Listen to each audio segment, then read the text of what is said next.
Welcome to Hashtag Trending, the weekend edition. This week, OpenAI made a surprise announcement. They were going to provide an internet search facility. Now, there's been a lot of activity and talk about AI and search and the future of search in general.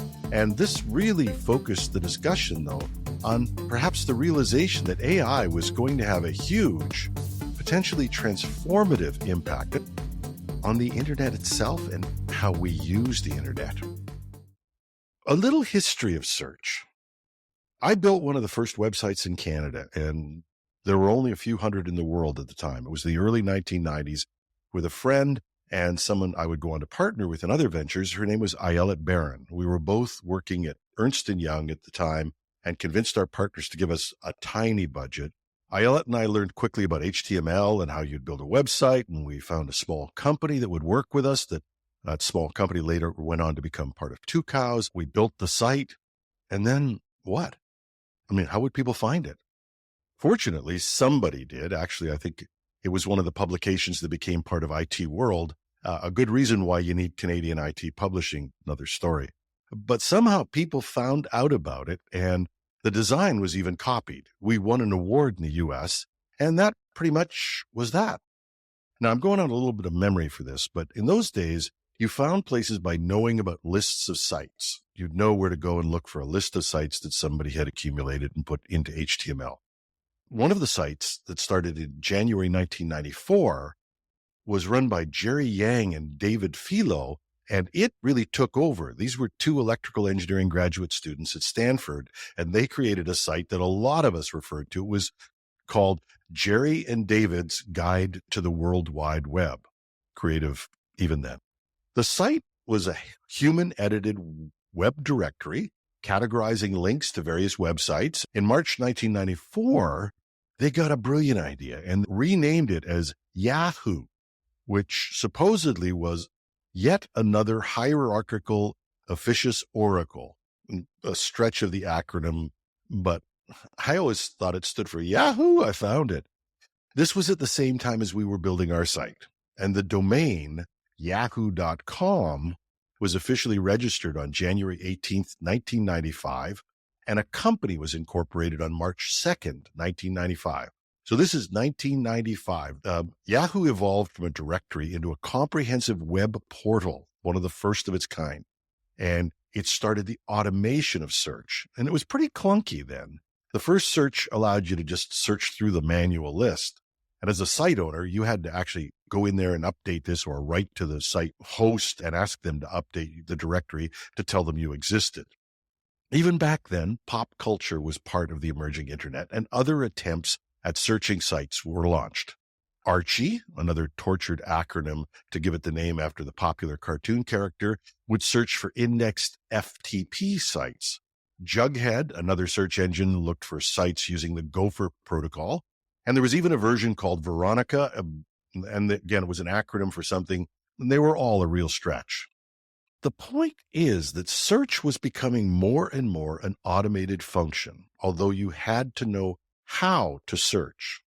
There wasn't page ranking or indexing like we have today. You had to know what type of site you were searching for. You were literally searching, trying to match words, and words that might come up in the URL or the title or the first characters on the site. And it wasn't long before people started to use these items to do what we would call web crawling. Lycos and Excite emerged, and they started this primitive indexing, even a natural language search, and they would crawl through the links, and it was still very clunky, but it was amazing. And Lycos had another innovation at the time. As much as we were talking about how does the search engine work, they introduced advertising. Lycos had thousands of sites by this time. By 1998, it had attracted 500 advertisers and formed partnerships with companies like Netscape, that was really the dominant browser at the time. They attracted companies like Barnes & Noble, Microsoft, and others. And Yahoo and a host of others adopted this format, and we saw the birth of an economic model, not just for sites, but for search engines. There were two Stanford students, Larry Page and Sergey Brin, who had been developing another search engine with the unlikely name Backrub in 1996. Backrub used backlinks to rank the relevance of websites. They officially came to market in September 1998 with this idea of an algorithmic search and the first rudiments of a search engine optimization idea. Over the decades, the search engine algorithm would become one of the most dominant, powerful, and even mysterious algorithms on the internet. It was like the secret ingredients in Coca-Cola or the recipe for Colonel Sanders fried chicken. It was part of the mystery and their brand. Now, over the years, Google kept innovating on this algorithm and became the most popular of the search engines. It used that dominance and that revenue to gain and maintain dominance because of the quality of the search. Others will tell you it's because of their anti-competitive behavior. The truth may be somewhere in between, but they dominated search. And Google does pay a variety of companies. Google pays billions a year to make sure its search engine is the default search engine for Apple products. So today, Google has a virtual monopoly with a 90% market share. It has 80% of the desktop market, 95% of the mobile market share. And they have a host of competitors that keep emerging. Most of these have tried to stir up privacy concerns, how much information Google started collecting on us and how they monetize that. There've been Opera, Brave, and recently DuckDuckGo. Others have tried, but mostly failed to even make a dent in Google's dominance. And even Microsoft, the company that killed the popular browser Netscape in the early 2000s, they made their browser the default in Windows. They had a taste of their own medicine. When they knocked Netscape out, Microsoft held a 95% market share for their browsers.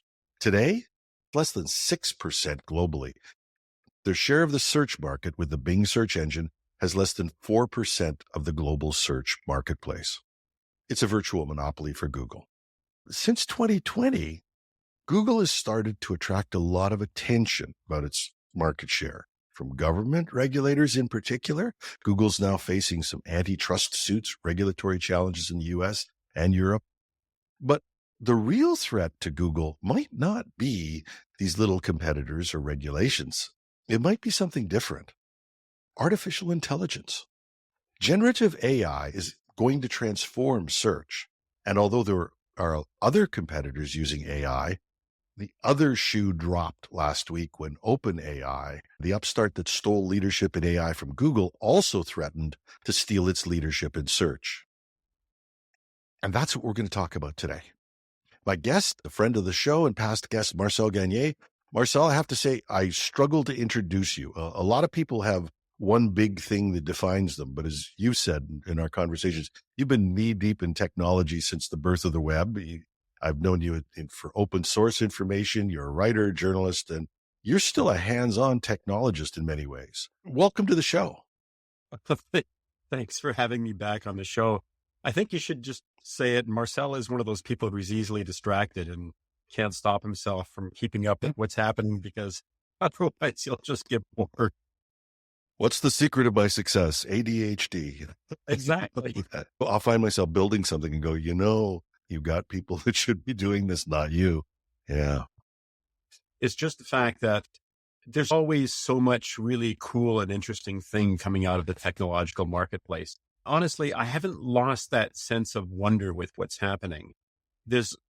Because there's always something new, because there's always some development that is capable of not just capturing my attention, but the attention of a lot of people out there. I guess I just remain eternally fascinated with what's happening. And AI is my current obsession. Obviously, I come from a world of Linux and open source software, but this is the thing now, right? The funny thing on this is, I don't know when it was, maybe it was 2016 or 2017. And I was pretty much knee deep in publishing. And I thought, technology, software as a service, is this going to make this boring? Boy, oh boy, I've never been bored. What's happening in AI has totally revived me. I don't know about you. Oh, absolutely. 100%. In terms of what's happening in search today, the announcement from OpenAI was, if anything, expected. People went, oh my God, ChatGPT is coming out with this things called SearchGPT. And let's be clear, very, very few people have access to SearchGPT at the moment. It's the new thing, but only a handful of people. They're advanced beta testers or alpha testers, whatever you want to call them. You talked about the history of search engines. and where they came along. You missed Alta Vista and Ask Jeeves, a couple of my old favorites from way back. I had to take some of it out. There was just so much. I've used every single one of these things over the years. In some ways, Ask Jeeves, I sort of think of that one as kind of the spiritual precursor of where we are today. The idea that I'm going to go out there and find you the information and bring it to you, as opposed to I'm going to point you to a whole bunch of places and let you find the information. That was kind of the idea behind it. Yeah, two things with Ask Jeeves, and I think maybe I shouldn't have left it out of my intro. Not only did it start to serve you, but you had to be a bit of it's like the early days of prompt engineering, that happened 100 years ago, or was that 6 months? I can't remember. But where you've had to be very specific on your prompts. It was the same thing. People would teach you how to do a proper search. And then Ask Jeeves came along and said, just ask me a question. It wasn't perfect, but it was a really big move forward. Absolutely. And I tend to think of that as the spiritual precursor. But the fact of the matter is, there are a ton of information out there on the internet. And I do want to touch on hallucinations in a moment, because that's going to come into this conversation. I know it is. But the reason that people use search engines is because we're looking for something. We're looking for information, whatever that information happens to be. And the web has been built with this idea of knowledge must be free, information must be free. You've heard that expression. And there is tons and tons of stuff out there. And of course, increasingly, there is more information all the time. I forget what the numbers are, but let's call it 100 billion websites. And I'm sure that I'm underselling this by a huge factor here. With all of that different information, the idea of having a curated list of information of where you find stuff is pretty much over and done with. Like, unless you're going to the Globe and Mail or the CBC or the New York Times or something like that, you're going to have to go through a lot of information to get to what you need. And lately, advertising is making that more difficult, especially in Google. Google, in some ways, has brought this about, because if you do a search on Google for almost anything, you're going to see like a whole bunch of sponsored links up at the top. And I don't know about you, but lately I just close it. It's like, no, I've got better ways to find information than this. I'm wondering, a lot of people have actually been asking natural language questions of Google. People have stopped being technical about it. I think it's like 40 to 60% of search are questions that people, which people type in. And it's pretty good at that. I said this to my wife. Why don't you use Perplexity? We'll talk about Perplexity, an AI search engine. She said, Google's good enough. I type in a question, I get an answer. But the ads and how much comes up there that is pushed at you because they're making money doing it is a big thing. At first, the stuff where people could game the search engine algorithm and get garbage to the top of the page, Google was always the policeman on that. But now they're the problem. We should probably not go down the SEO road, because I don't have exactly what you'd call the nicest picture of the SEO business. If you remember the early days of Google, try to sort of put your mind back in the early days of Google. You had a page of search results. Whether or not the search results were exactly what you were looking for is hardly the point. But there were these little ad blocks over on the right-hand side. It was a clean interface. The ads did not interfere with the information that you were searching for. They weren't in your face. They weren't the first 10 links on a page that it shows you 10 links to start with. They were easy to look at if you wanted to find the information. They were also easy to ignore. And since then, that whole thing has been turned upside down. Now it's like, let's show you a whole bunch of ads first. And I think this is where the modern search engines, the modern attempts at recreating the search have come from. What you're looking for is information. That's what you want. I mean, typically when you are, I want to find out what sorts of things I can do this weekend in Waterloo or in Toronto or whatever. That's the information. You're not looking for like a whole host of other things, and you're not looking to spend a lot of time searching. I don't know about you, but in the past, I would open up like multiple tabs all over the place, and you scribble down notes, and then you keep the tabs open because now you're going to explore each and every single one of the links that were on that page. You have a whole bunch of relevant ones, and then you skip through all of them. It takes a lot of time. We are in a world where we are inundated with information, not all of it good. And we only have so much time on our hands to consume all of that information, because let's face it, I am not an AI. You just nailed it on that. Two things. One is just the amount of garbage that you have to sort through on a search page. And then I've got all these tabs open and I'm trying to read all of these things. And now, we can get into what AI search does differently, but now, and I'm using Perplexity a lot. I just type it into Perplexity. I type my question in. It gives me a summary of the answers, gives me links to the places so I can actually go back and check it. And a pretty intelligent answer. I've found just from a productivity point of view, if I want to do something, it's an amazing difference. So Google created a threat to itself, I think, with its, I'm going to say greed.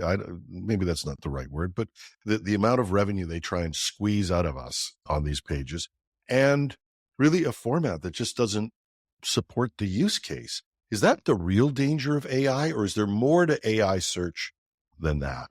Okay, I think that there is a lot more to it than that. And I think that's what I was touching on with the idea. You're looking for something, you're looking for information. And the search model has been built on the idea, how can we make you pay for that information, the information that you're getting? And the reason that ChatGPT took the world by storm, and let me get hallucinations out of the way right off the bat, because that's going to come up again.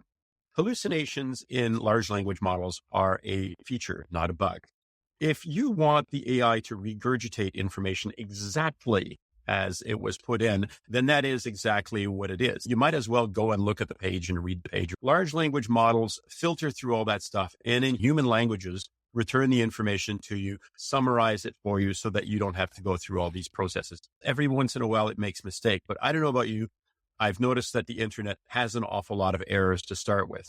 Wait a minute. That stuff on the internet is not right all the time? No, it's not. Yeah, no, this is the thing. If you're not ready to sort out what's true from what's not, no AI is going to do it. I mean, there have been many cases in the past where the very first link, the most relevant link, the one that Google's, magical backlinks, relevance page rank thing puts up at the top, has information which is completely and utterly false because somebody figured out how to game the system and wanted you to see those pages. That is not any better than occasionally an LLM or an AI search engine giving you information that isn't 100% accurate. What the AI search engines are doing, which is interesting now, is they're returning information, but they're saying, this is where I found the information. So it's looking at a whole number of things. And if it's doing its job properly, it's going to pick up multiple ones and it's going to say, okay, this information comes from reputable sources. Here's where I found the information. In books, of course, we've had that for a gazillion years. And, you've got the little notes at the bottom where you can go and take a look in the back and find out where the information was pulled in from. We're effectively doing the same thing with AI search engines. Now, the reason that SearchGPT made such a big splash is, first of all, it attacks the basic model of how we've done search for the last few years, which is, I'm going to bring you a whole bunch of pages and you're going to pay for it by looking at a bunch of ads. And all of a sudden, this thing is saying, you know what? If you don't want to look at a bunch of ads, I'll just give you the information. Here it is. But the other reason that SearchGPT is making a big splash, of course, is because it's OpenAI. They're hardly the first AI search engine to try to give you relevant information and provide you links and information and so forth. You've already mentioned Perplexity. You know that I use Perplexity. I have a Perplexity Pro account, and it has been doing this for a long time. Because SearchGPT is not available to everyone at the moment, and mostly what you see of it is, and by the way, I'm getting tired of OpenAI showing us all these cool things and saying, well, maybe someday you'll get it. Oh, God, yeah. Sora, yeah. Isn't it marvelous? Okay, we'll see you in October. But the announcement fever thing has always been part of tech. And I think Microsoft made a fine art of it. One day stuff is going to be really great. And we're going to tell you today because we're near an earnings call. But the time compression to release has gone down. You were talking about Perplexity's been around for a long time. How long has it been around? A year and 2 months or something like that. Which is like a decade in AI time.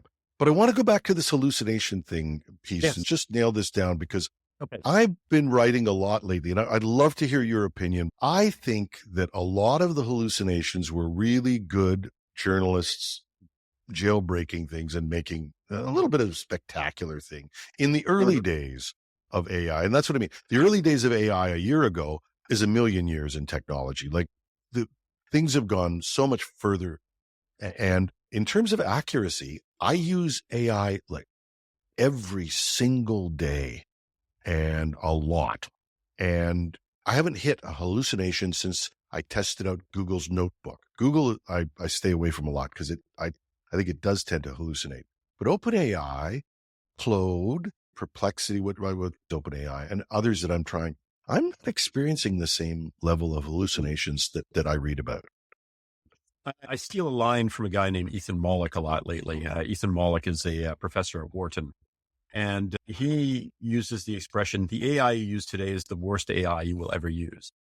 And I like that because it kind of says it all. It's like people are routinely saying like, it makes these mistakes, therefore hell in a handbasket. And they've done that with Google's AI summaries, which of course yielded some weird stuff at the beginning, like you could put glue on pizza and so forth. But this was rolled out to the public. They know what the mistakes were. And then you can go in and fix those mistakes after the fact. When I first started using AI to do research, it was not uncommon for the AI to create a believable looking link to the article that it was quoting. And if you clicked on that link, it never existed. It was just, it made up a link, and it made up a legitimate looking link. But that's something that I don't see anymore. And that was just a year ago. What is different about the way that it's returning information? I use AI all the time as a coworker, as in I bounce ideas off of it. I say, can you check this out for me? Where does it say this? Is this true? Is this not true? So I use it in my workflow constantly. And the results are getting better and better all the time. Now, people have built their own versions of SearchGPT. And I did the same thing, actually. I'm going to put a link to it in the show notes. Sure, absolutely. Yes. Anyway, he has this almost a mania with him about the accuracy of news, whether you can believe one news source over another. Because as he likes to point out, even the New York Times or the CBC, the respected will create stories that are sometimes utterly false or so one-sided that you sit there and you go, is there any truth to this whatsoever other than the people that they're quoting in the article? Because news isn't always facts. News is reporting on what other people are saying. So they're not necessarily facts. And his obsession is news should be facts. Now, I personally disagree with that point of view because news is everything that's happening around you. And if there is a fire downtown, people are going to speculate about all sorts of reasons why the fire is happening. But that doesn't mean that it's wrong for people to speculate. Okay. At some point, the truth should come out. But that's the job of media and reporting over time. I know that COVID has had conspiracy theories, but we did not know what COVID was at the beginning. We didn't know how it was spread. There were all sorts of theories. Are masks a good idea? Are masks not a good idea? It's like all these things that we did not know, we figured out as time went on. And I personally believe that it is important for the media and for news organizations to release information like that. So I was explaining this to him that, first of all, I was disagreeing with his idea that it should all be facts. But I was also explaining, we can use AI to do this. And then that sent me down this rabbit hole along with him. He kept saying, well, you should do this. You should do this. So I created a whole variety of search engines where I said, here's a link, a URL to a news story. Tell me if it's true. But here's how I want you to tell me if it's true. I want you to go out and find, if at all possible, a minimum of 5 links that are unique, that aren't just pointers back to another story. So they're unique, relevant links. If you can find 5 that are unique and have their own point of views on it, that story is considered factual and you can give it an A. If you can only find 4, it's a B. If you can find 3, it's a C. I made it really simple. A, B, C, D, E. An F is 0. You can't find any links whatsoever. It's probably not true. And then I asked the AI a couple of additional questions. Is it considered a reputable news source? If it is, that boosts the possibility that maybe even with 3 links, it's probably still an A. And also, I want you to take a look at... So you created this search engine on your own, more or less. I did. So that was like the first sort of name that was come up with, which I thought was dreadful. Another one was Factate. In other words, help me, look up to see what the facts are for a particular story. But the point is, I started doing this a year ago, like over a year ago. And I made several incarnations of it. I made one using ChatGPT. I made one using Claude. I made a few using the product, which is, under the company Corapo.com, which gives you access to a whole bunch of search engines. Mixed results because, of course, not all the AI systems have access to the internet, which makes it problematic. It has to be something that gives you real-time information. I guess what I'm saying with this is I don't have a lot of resources at my disposal. Mostly it's just me. I'm an independent consultant. And yet I was able to create a product like that using the AIs that are already out there on the internet. But this is one of the things I talk about in AI is solve a real problem. And that's why I loved when you sent this over, it was just great because I solve the accuracy problem the same way I did it as a grade 10 student in my media studies course. But the dinosaurs still ruled the earth. Yeah. And I learned to read 3 newspapers and compare the stories. And that is what I learned to do. Truth was somewhere in between that. And now I do the same thing. I curate the news. And one of the things that I talk about, like every day, I curate 3 to 4 stories. I put podcasts together and I do the same thing. I check multiple sources, knowing 2 things though. And this is something people have to know. There's precious little journalism in the world. When people killed IT World, and they did, a large American firm ran us over. When they killed that, they knocked out a whole set of people who were real journalists, who actually did stories. Mm-hmm. This is happening over and over again. We have fewer and fewer tech journalists and fewer journalists. So most of what happens that you read is somebody publishes one story and somebody will break a story and then that'll appear in 6 other places. That's journalism in general. And they don't even bother hiding it. They've actually got this story comes from, and they give you the source. And there you go. Like, well, I could have gone to the original source rather than reading it from you. If you watch this and you said reputable sources, there are people out there who know their stuff and they're reading it and giving you their filter of it. And that's the benefit you get from your search engine is I know that I'm going to check out, I know the people. And if they've read it, they're smart and they're good and they follow this stuff well.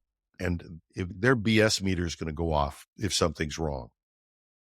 I actually thought my friend and I talked about this as a business opportunity, but every time I did a new iteration of this product, I found that the landscape was shifting under my feet. So I had to basically redo it every week. Now things have sort of settled down, but since then, of course, the major players have come into it. And when Perplexity came on the scene, I thought, I'm basically spending a lot of time doing something that's already been done and done better than I can do it with my limited resources. You said we're going to talk about Perplexity. So let's talk about that for a second. Perplexity has built itself as an answer engine. That's the word that they like to use. And not only does it give you a list of links, but it shows you some pictures on the side, possibly a couple of YouTube videos that you can click on to take a look at. And the information is assembled basically almost as if you were asking somebody to do a research paper for you. Go out there, find me all the information on these things. Tell me what you've discovered, write up something, bullet points, relative facts, show me some pictures of what it is that I'm looking at, because obviously we want some multimedia input. If somebody's done a couple of good videos on this, show me what the videos are. Don't make me look for that stuff. Just give it to me. Now, before Perplexity even, however, there's a company out there called You.com. Have you ever heard of that one?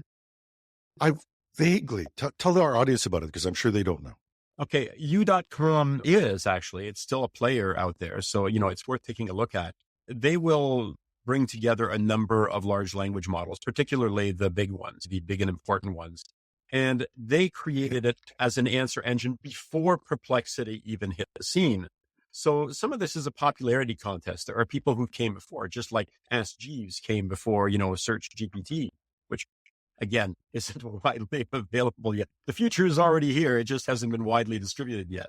The reason that we're talking about SearchGPT is because they sent Google running scared. We haven't even mentioned Microsoft, which has got poor old Bing out there. Remember Bing relaunched Bing Search with Copilot, or actually it was Bing Chat, Bing with Bing Chat, which was really GPT-4 inside Bing search results. And if you wanted to, you could just click the little chat button. It's still there. It still exists. And in some ways, I have to admit, for a while there, I had abandoned Google for Bing, which sounds crazy, but I had done it because they made that available to me as an option, while Google, who basically introduced modern AI to the world, with their transformer models and so forth seem to just be lingering in the background, giving us the same old tired SEO garbage. You were going to say But something. let's back up a bit on this. We've got AI that has changed search. One of the questions I think people would have is these models are trained up to a certain date. They're getting more recent. How does OpenAI suddenly become a model that can search the internet? Well, the searching the internet isn't the problem. The problem is if you've got a base of information from the training data of the large language model, that's a good place to start. And that front end compute has already been done a long time ago when the model was trained, or however long ago it was that the model was trained. So now what you're doing is bringing in additional information to supplement what is already in the model. And effectively, that's retrieval augmented generation. Thank you. For some reason, I couldn't pull the words out of the air. I keep promising myself that I'm going to do a couple of YouTube videos where it's like top 10 lists of acronyms and what they actually mean, just to sort of help people out. So what they do is they bring in that information using retrieval augmented generation, and they're saying, okay, this is the base information that you start with. You don't have to go and get that stuff all over again. You don't have to research it because you've got that already. And you can bring that stuff forward very, very quickly. You know, if you've ever typed anything in ChatGPT, it comes back like that. So now all I need to do is go get those links. I marry that with the information that I already have. I use the LLM magic that's in place, and then I bring you some updated information with that. So that's the change there. By the way, that was available fairly early on. It's just that it was considered a rather scary thing to introduce into the mix. I bring this up because the mystery, if you think about Google's dominance, and this is, I think, the big story, is Google going to be able to maintain its dominance through this? I think that's a big part of the story. There was a search engine, and I cannot remember the name of it. I did a story on it, and they were going to do paid search and get rid of the ads. I asked the person, how can you match Google? He says, it's not as hard as it looks. What made Google successful was the algorithm that started to give you the trust in the information. That's really what made Google successful. It dominated because by going through and keeping ahead of SEO garbage that was coming in there. Mm-hmm. Now Google is part of the garbage machine. All of these ads, all of this stuff. And once you lose trust in that algorithm, they've lost their value in the market. And so that, I think, is made a real weak point for Google. The whole idea of crawling the internet. Okay, so let's address one of the other elephants in there. It's that this is all very expensive stuff. Google would typically, historically, crawl certain sites at different time frames. Like if your site did not change often, they might crawl you once a week or even once a month if it was more or less a static site. If it's something like a news site that changes rapidly or readily, it would change, it would crawl it every 36 hours, whatever it happens to be. And some sites even faster than that, depending on the relative importance of that site to the internet. And that's all part of that secret sauce that Google has going for it. But that's an inherent sort of deal between Google and all of the websites out there. Look, I'm going to crawl your site. I'm going to put a strain on your compute resources, but I'm going to do that for the benefit of directing people to your site, right? Now, what is happening with the AI search engines, and again, this is one of the other elephants, is that I am going to your site. I know that your site exists and I know that your site has information about these specifics, but I'm going to go to your site every single time somebody asks me a question. So all of a sudden now sites are getting hit sometimes thousands of times a day. Like one of the sites reported that somebody's Fix-It site or something apparently got hit by Anthropic something like 1 million times in one day. For a lot of news sites and a lot of websites, is more important than the fact that they may be losing ad revenue to the search engines is the fact that the search engines are returning information and they're paying for that with their compute resources and slower access, perhaps. I worry about the fact that we need sponsors. We have to have some revenue coming in. But if somebody can type into Perplexity or OpenAI or whatever out there, or something hand-rolled search engine that people can put together, now they bypass my site. They don't see the ads. We have no revenue. And that's going to hit smaller publications really hard. It's going to hit big ones really hard as well. That's one piece that I think is going to be a big deal. And I just cringe when I look at everybody talks about the same things. And I'm sorry, the New York Times, wonderful rag, the Atlantic, I love, all those sorts of things. But if you start to break up, particularly, and I know the tech journalism world, you break up a dozen of those sites, there will be zero tech journalism. Yes, I agree. That's where we get to. I mean, we're already in a position where there's almost nothing in Canada. I think I'm the last man standing, and with a couple of other people who do other aspects.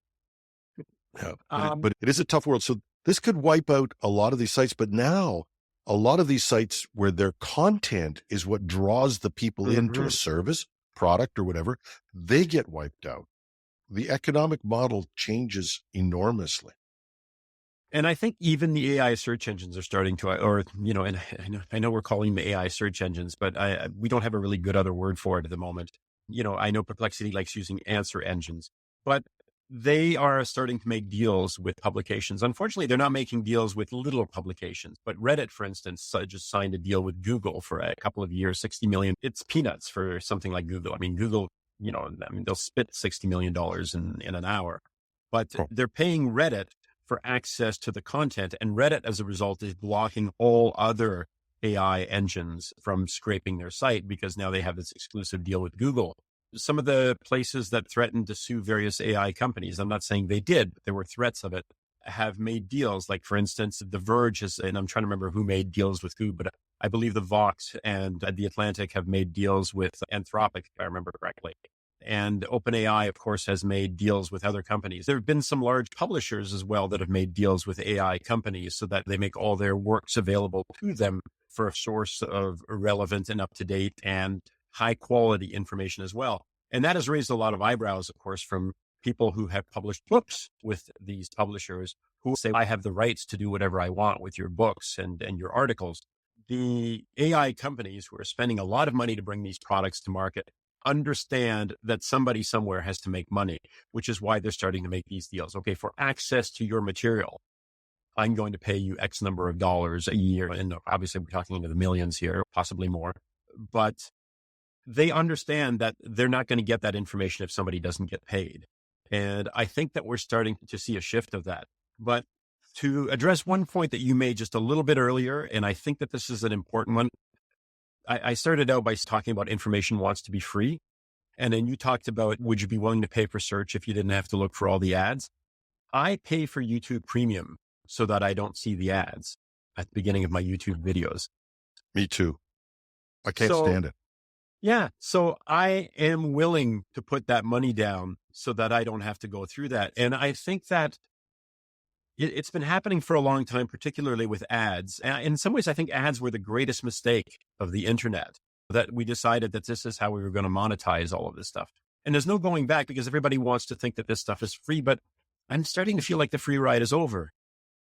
This is the question I have is $20 here, $20 there, $20 here. I'm no longer in the full-time. I still work a full day, but I'm not at the peak of my earning capacity anymore. And I've started to notice that I look at things and go, should I be spending that? And I think that happens to anybody anyway, because of the number of subscriptions, the number of $5 here, $10 there, $20 here, their whole products to manage this sort of stuff, that it takes a bite out of your after-tax income. I wonder where the level is that people are going to say enough on the paid model. With Netflix, you're paying and getting ads, the worst of both worlds. Let's park this one because we can wrap the show up, but let's come back to this economic model piece, because this is, people talk about the crash of AI. The crash of AI is going to be the economic model dissolving. That's what it's going to be. The tremendous cost that it takes to do this versus the amount of revenue you can get. And Microsoft's earnings call yesterday, Microsoft's not making more money than they used to, and they just shoveled out $10 billion or more into OpenAI. For those people who are old students of TV, Ricky Ricardo said it best. Lucy, got some splaining to do. You're going to have to explain how you spent $10 billion and didn't get a return. My biggest worry is not technical. It's not hallucinations. It's all that. It's whether the economic model can stand up. And search is the canary in the coal mine about this. I agree with you, but let me throw one other thing out. I think one of the most brilliant things that OpenAI did when they released ChatGPT onto the world. And some people say that was a bad idea, like humans first coming out of the sea, as Douglas Adams put it. But what they did was they threw something out and they said, this is what we've been working on. All of our economic systems are broken to some degree, all of them, because we built the world on the idea that we must consume more all the time. You must consume more, you must spend more, you must show more, as opposed to you've got a viable business that brings in a steady supply of money and keeps food on the table for 100 families. And that's good enough. That's never good enough anymore. It always has to be bigger and better and faster and stronger than it was the year before. And I think what OpenAI did is it ripped that whole model open and showed us all of the dirty undersides of it, and is effectively forcing us to rethink all of these things, to rethink society, to rethink how we pay people, to rethink the value of work, to rethink the value of creative endeavors. It may seem like we've opened this terrible Pandora's box for all these things, but in some ways, I think they've done us a favor because we have to confront all this stuff. It's been building for such a long time. We started out talking about the kind of garbage that's come into search over the years. At the beginning, it was like really nice and clean and blah, blah, blah. And then all of a sudden, it just started going to hell. This is it. The Pandora's box has been opened, and it's up to us to figure out how to put everything back together. It's going to be a weird and scary time, but I think it's going to be an amazingly positive thing if we can figure it out. We are going to come up with something that says we don't always have to make a whole hell of a lot more money than we made the year before. There are ways to create a sustainable system where everybody lives a decent life and gets access to decent information and provides for their families in a decent way. I mean, how many billionaires do we need? There's a hell of a lot of money out there. There's a hell of a lot of resources, and there's got to be a way to spread it out. I'm not trying to channel Marx here, but No. This is a real issue. The economic revolution that has to happen with AI is a real thing. We're going to wrap it there, Marcel. This is the start of a discussion. And I'm talking to a lot of people, very serious people in Silicon Valley. The economic model has to change.